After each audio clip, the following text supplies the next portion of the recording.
Hello and welcome to Electro Nerds Academy. In this video, we'll be giving our Arduino wireless capabilities by interfacing it with the HC-05 Bluetooth module. Bluetooth is everywhere around us today.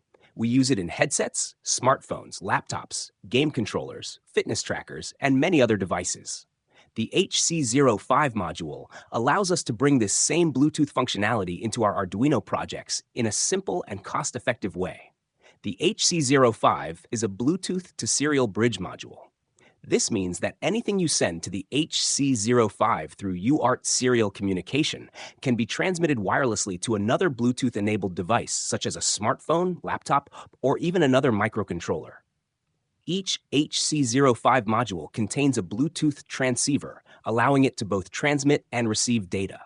It is a Bluetooth Classic serial communication module based on Bluetooth version 2.0 or 2.1 with EDR, Enhanced Data Rate, and is designed to act as a wireless replacement for traditional wired UART communication.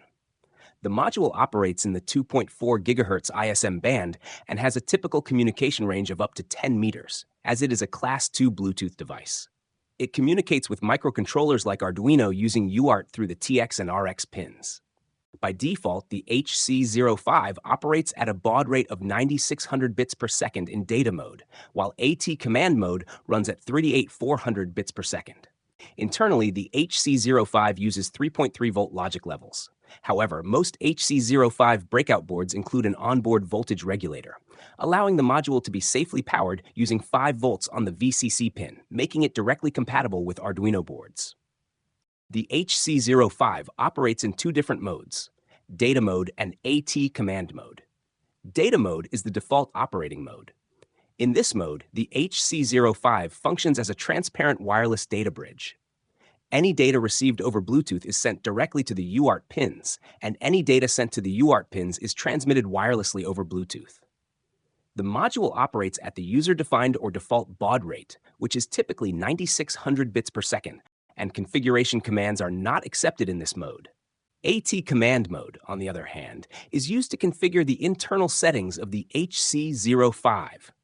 This includes changing the device name, baud rate, pairing pin, and switching between master and slave roles. Communication in AT command mode takes place at a fixed baud rate of 38,400 bits per second. To enter AT command mode, the key or enable pin must be held high while powering up the module. Many HC-05 breakout boards include a small push button that is directly connected to this pin, allowing AT command mode to be entered simply by pressing the button while the board is being powered up. We'll explore AT command mode and its commands in detail in the next video. The HC-05 can operate in two different roles, slave and master. Slave mode is the default operating role. In this mode, the HC-05 waits for another Bluetooth device, such as a smartphone or laptop, to initiate a connection. When a pairing request is received, the module prompts for a pin code, which is typically 1234 or 4 zeros. Once the correct pin is provided, the device pairs with the HC-05 and wireless communication can begin. In master mode, the HC-05 is pre-configured using AT commands to search for a Bluetooth device with a specific MAC address. The module then actively scans for nearby devices and will establish a connection only with the device whose MAC address has been specified, ignoring all others. Many HC-05 modules include an onboard status LED, which provides useful information about the module's current state. When the module is powered on and ready to pair, the LED blinks rapidly.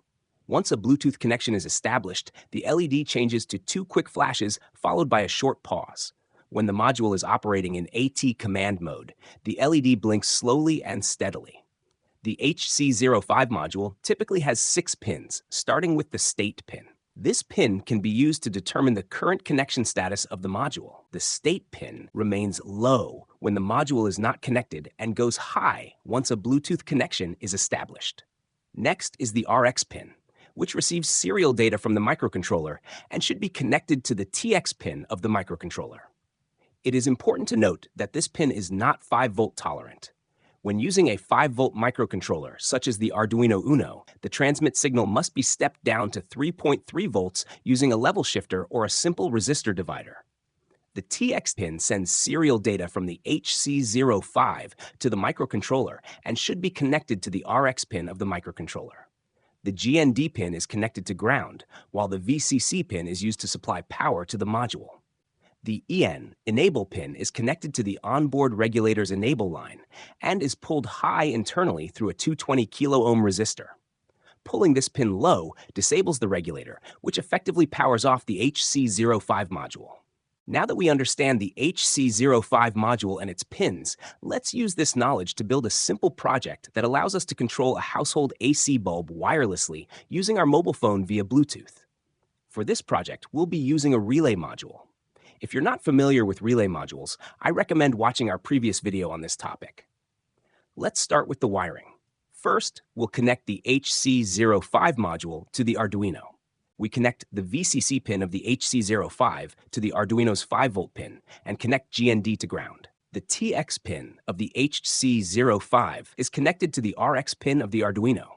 Since the HC-05 operates at 3.3 volt logic levels, its RX pin is not 5 volt tolerant. This means the Arduino's TX pin must not be connected directly to the HC-05 RX pin. Instead, the signal must be reduced to 3.3 volts using a resistor voltage divider or a level shifter to avoid damaging the module. A simple resistor divider works well here. We have used a 1 kilo-ohm resistor between the Arduino's TX pin and the HC-05 RX pin, and a 2 kilo-ohm resistor between the HC-05 RX pin and ground. Now let's connect the relay module.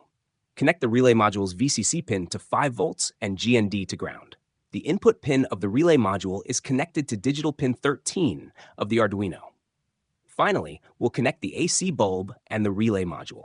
Please note that we are dealing with dangerous, life-threatening voltages, so extreme caution is required.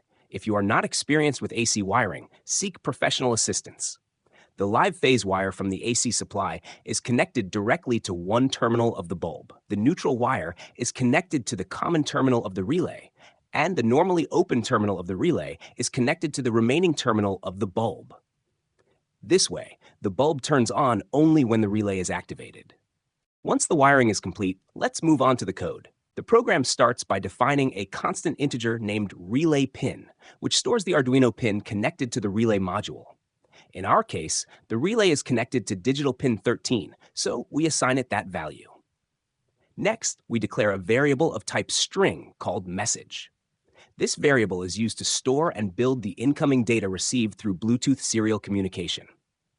Inside the setup function, we initialize serial communication at a baud rate of 9600 using the serial.begin function. Then, we configure the relay pin as an output pin using the pin mode function. The relay pin is initially set high because the relay module we are using is active low, meaning the relay turns on when the input is low and turns off when the input is high. Now let's look at the void loop function. Here, we first check whether any data is available in the serial receive buffer using the serial.available function. If this function returns a value greater than 0, it means at least 1 byte of data has been received, and the code inside the if block will be executed. Inside this block, we use serial.read function to read 1 byte of incoming serial data. This byte is returned as a character and stored in a variable named incoming char of char data type. The program then checks whether this character is a new line character, which is commonly used to indicate the end of a command. If the received character is not a new line character, it is appended to the message string, gradually building the complete command as characters arrive. When a new line character is detected, the program knows that the full command has been received. The program then compares the contents of the message variable with predefined command strings. If message equals on, the relay pin is set to low, activating the relay and turning the connected bulb on. If message equals off, the relay pin is set to high, deactivating the relay and turning the bulb off. Finally, a short 20 millisecond delay is added to help stabilize serial communication. This process repeats continuously, allowing the Arduino to listen for Bluetooth commands and control the relay in real time. Now, before uploading the code to the Arduino, we need to disconnect the HC-05 module. Since the Bluetooth module is connected to the Arduino's UART serial pins, it will interfere with the code upload process. So to avoid this, simply disconnect either the RX or TX wire of the HC-05 module from the Arduino. Here we will disconnect the RX wire. Now once the module is disconnected, let's upload the code to the Arduino. After a successful upload, we will reconnect the RX pin of the HC-05 module. Next, we need to pair our mobile phone with the HC-05 module. The exact steps may vary slightly depending on your device, but the overall process is very similar. First, make sure the HC-05 is in pairing mode. You can confirm this by checking the onboard LED. It should be blinking rapidly at around 2 flashes per second. Then turn on Bluetooth on your smartphone and tap Pair New Device. After a few seconds, select the Bluetooth device you want to pair with, in our case, HC-05. When prompted, enter 1234 as the pin code. This is the default pin for most HC-05 modules. Once paired, open the Serial Bluetooth Terminal app. Tap the menu icon in the top left corner, select Devices, and choose HC-05 from the list of paired devices. If the connection is successful, you'll see a connected message in the app. At the same time, the LED on the HC-05 will change its pattern to 2 quick flashes followed by a pause, indicating an active Bluetooth connection. Now, if we type on in the input field and press the send button, the relay should activate instantly, turning the bulb on. Similarly, typing off and pressing send will deactivate the relay and turn the bulb off. The app also provides macro buttons, which allows us to save commonly used commands. For example, press and hold the M1 button to open the configuration settings, enter on in the text field, and then click the save button on the top right of the app. We can repeat the same process for the M2 button, but this time we will enter off instead of on. Now we can control the relay using these macro buttons. Press M1 to turn the bulb on and M2 to turn it off, adding an extra layer of convenience and usability to your project. And that brings us to the end of this video. We hope you found it helpful. Be sure to check out our channel and visit our website for more content like this. We'll see you in the next one.